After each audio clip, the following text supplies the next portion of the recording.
Europe and the US have expressed their willingness to return to talks with Iran over its controversial nuclear program. But despite that, the EU is seemingly still set to approve an embargo on Iranian oil.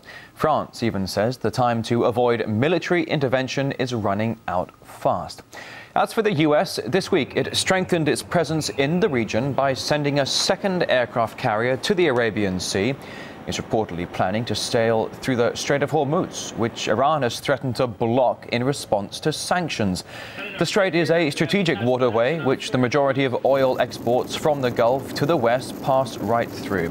Now let's discuss the situation around Iran and possible ways out of the crisis with author Michael Winter, now joining us live from Boston. Thank you for coming on the program here at RT today. Many say the commotion surrounding Iran's nuclear program is actually being hyped up here. Do you think Tehran can do anything to convince the world it's not aiming to create a bomb? Well, I believe one possible scenario, and of which I'm sure there's many, would be to promote a television show, and it seems a bit far-fetched, I know, but the way would be to propose a television show for Iran to create a show that would prove to the world that they're really not seeking nuclear weapons. I would say that Iran has a right to nuclear power. What they're trying to do is create nuclear power for their country, which they could sell excess power to African countries. Another point is they could take away the power of the mainstream media in America by using this show, because the media in America, Americans believe whatever comes on the television. They believe what mainstream media tells them. If Iran were to take the initiative and try to create a show that is monitored by the IAEA and let them go everywhere, let the cameras follow, let Iran prove to the world that they're not seeking a nuclear weapon. So, I mean, as you suggest, the creation, the invention of a program by Iran to allow people to, almost in one way or another, to inspect for themselves, to follow IAEA inspectors to various nuclear plants. I'm looking at a recent article that you penned where it says that the current mainstream media mantra in the US is that Iran is trying to produce a bomb, that they need to be stopped with the elections coming up soon in America. A lot of the Republican presidential candidates are again hammering this home, that Iran is a threat to all people's security. The IAEA has allowed many inspections to be performed. They've signed no less than 3 agreements to not develop nuclear weapons. If indeed there was this television program put in place, let's imagine your idea were actually put into fruition. What extent do you think it could actually do to change the government's policies? Most people didn't view Libya as a threat. Well, I agree with you. I'd say that as far as changing, I think this all has to do with perception.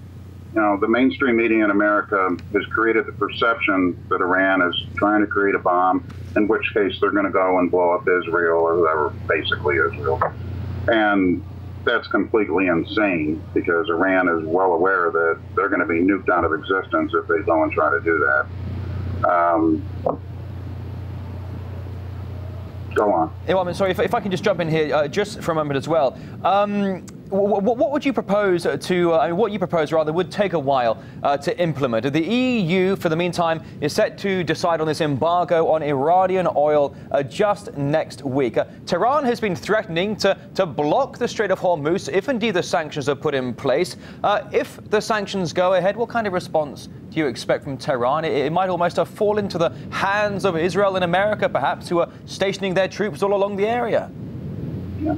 I think that ultimately, in a quick answer, I don't think that Iran will block the strait. And the reason I believe that is because if they do that, the U.S. has made it very clear that they're not going to allow that to occur.